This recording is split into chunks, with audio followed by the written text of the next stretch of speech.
Number 1 కిచెన్కి స్వాగతం. జీడిపప్పులతోటి అంటే జీడిపప్పు పప్పులైనా తీసుకోవచ్చు, ఇట్లా చిన్న చిన్న ముక్కలైనా తీసుకోవచ్చు. వీటితోటి ఏం చేయాలంటే మనం స్వీట్లు, ఇది స్వీట్ షాప్లో చాలా కాస్ట్లీ స్వీట్. ఇది మనం ఇంట్లో తయారు చేసుకుంటే ఎలా తయారు చేసుకోవాలో చెప్తాను. ఇది ఏం చేయాలంటే పొడి చేసి పెట్టుకోవాలి. ఇదిగోండి పొడి చేసి పెట్టాను మెత్తగా. దీన్ని ఇది మిక్సీలో వేసే కొద్దీ ఏమవుద్దంటే పేస్ట్ లాగా అయిపోద్ది. అందుకని మనం చూసుకుంటా వేసుకోవాలన్నమాట.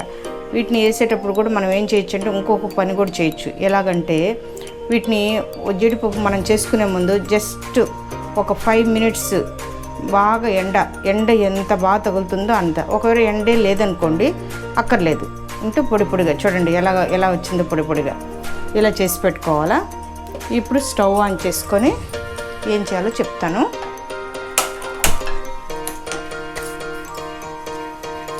మనం ఈ కప్పు నిండుగా మనం ఆ పొడి తీసుకున్నాం అనమాట, జీడిపప్పు పొడి. దాంతో 1/2 కప్పు పంచదార, దాంట్లో కొంచెం అంటే 1/2 గ్లాసు వాటర్ వేసుకొని గట్టి తీగ పాకం రావాలి.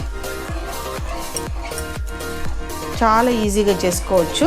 కరెక్ట్గా కొలతలు చూసుకోండి. 1 కప్పు జీడిపప్పు పొడి, 1/2 కప్పు పంచదారలో 1/4 గ్లాస్ వాటర్ అన్నమాట వేసి బాగా దగ్గరికి రావాలంటే ఎలాగా మనం పాకం చేత్తో అంటే తీగ పాకం కాకుండా గట్టిగా స్టిక్కీగా ఉండే పాకం రావాలి.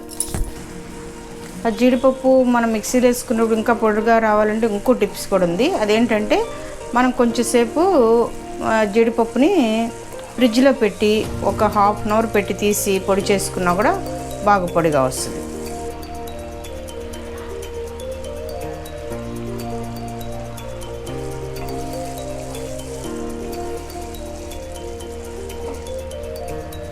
ఇప్పుడు చూసారా పాకం ఇలా వస్తుందో, ఇట్లా తీగలా ఉండేది కొంచెం స్టిక్కీగా రావాలి.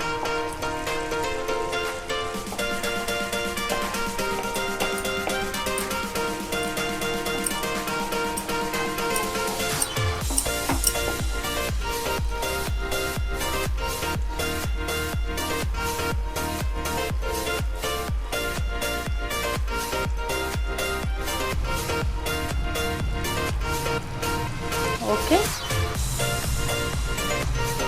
సరే, ఇప్పుడు కొంచెం లేటుగా తిరుగుతుంది ఈ పాకం. అది మధ్యలో వచ్చే తీగ పాకం ఇంకొంచెం ఒక 5 మినిట్స్ ఉంటే సరిపోద్ది.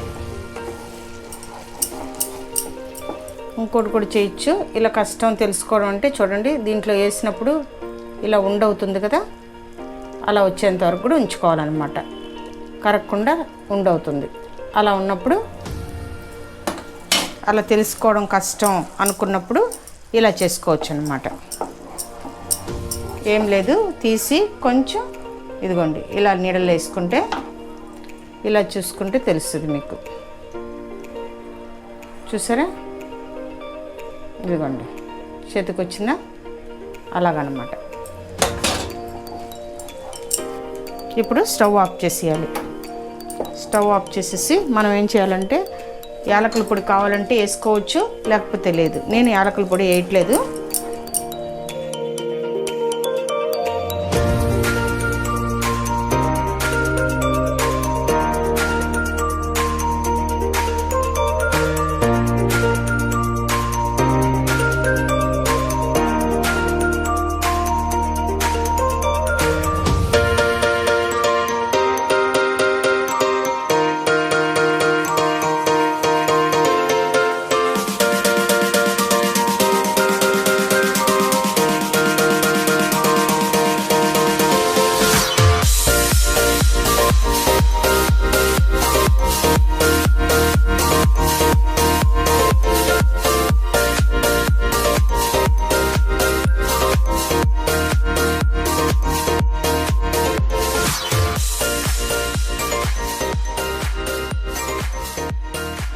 బటర్ పేపర్ అయినా పెట్టుకోవచ్చు. బటర్ పేపర్ లేని వాళ్ళకి ప్లేట్ మీద కొంచెం నెయ్యి రాసుకొని చూసారా ఇలా నెయ్యి రాస్తాను. ఇప్పుడు ఏం చేయాలంటే ఇది ఆల్రెడీ దగ్గరకు వచ్చేసింది కదా, దీంట్లో మనం నెయ్యి ఏం వేయలేదు, మొత్తం దీంట్లో ఉన్నదంతా ఈ ప్లేట్ మీద పెట్టుకుంటున్నాం. నెయ్యిలో స్పూన్ ఉంది కదా, అది తీసాను నేను, ఈజీగా ఉంటుందని ఇలా చూపిస్తున్నాను. అదే బటర్ పేపర్ ఉండింది అనుకోండి, ఆ పేపర్ పెట్టి అటు ఇటు తిప్పి మనం ఇలా చేసుకోవచ్చు.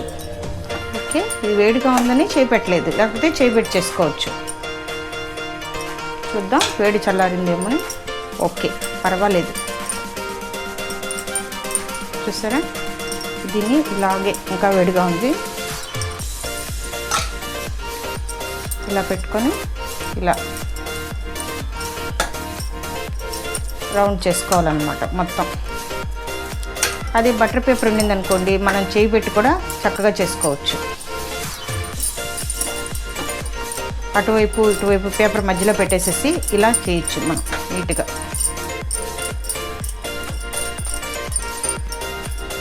ఇది ఎందుకు ఇలాగంటే నీట్గా మనం కట్ చేసినప్పుడు నీట్గా రావడం కోసం. ఓకే, ఇప్పుడు ఏం చేద్దామంటే, ఇప్పుడు ఇలా ముద్దగా ఉంది కదా, దీన్ని ఏం చేయాలంటే ఇట్లా చక్కగా ఒక షేప్ వచ్చేటట్టు మనం చేయాలన్నమాట. ఓకే, వచ్చేసిందా? ఇప్పుడు ఏం చేయాలంటే ఈ సైడ్లు కట్ చేసుకోవాలి. అవి కూడా ఏం వేస్ట్ అవ్వదు, మనం తీసుకోవచ్చు, తినచ్చు. మనం స్వీట్ షాప్లో ఉండేటట్టుగా కావాలి కదా, ఆ షేప్ కావాలి కదా మీకు, అందుకని షేప్ కోసం చూపిస్తున్నాను.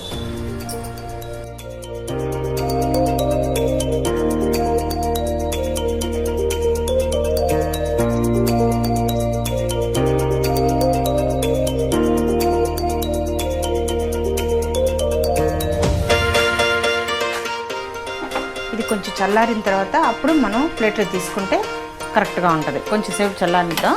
ఇదో డైమండ్ షేప్లో కట్ చేసి ఇలా పెట్టాను చూడండి. దీనిపైన మనం పేపర్ ఉంటుంది కదా, సిల్వర్ పేపరు, దానిపైన వేసుకోవచ్చు. మనం కట్ చేసే ముందే కావాలంటే వేసుకోవచ్చు, నేను వేయలేదు, మీరు కావాలంటే వేసుకోండి.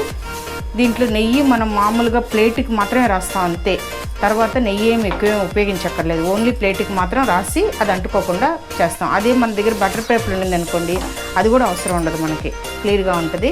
ఇప్పుడు మీరు ట్రై చేసి ఎలా ఉందో నాకు కామెంట్లో చెప్పండి. Thank you.